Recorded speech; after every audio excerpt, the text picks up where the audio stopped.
Aptik ning Aptik. sikuan.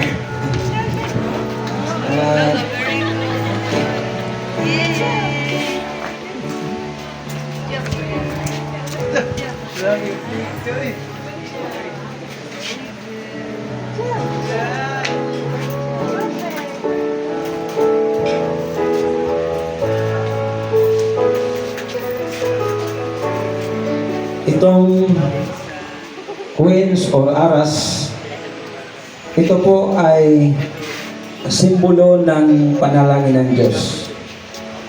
The book of Haggai chapter 2 verse 8, "The silver is mine and the gold is mine, says the Lord."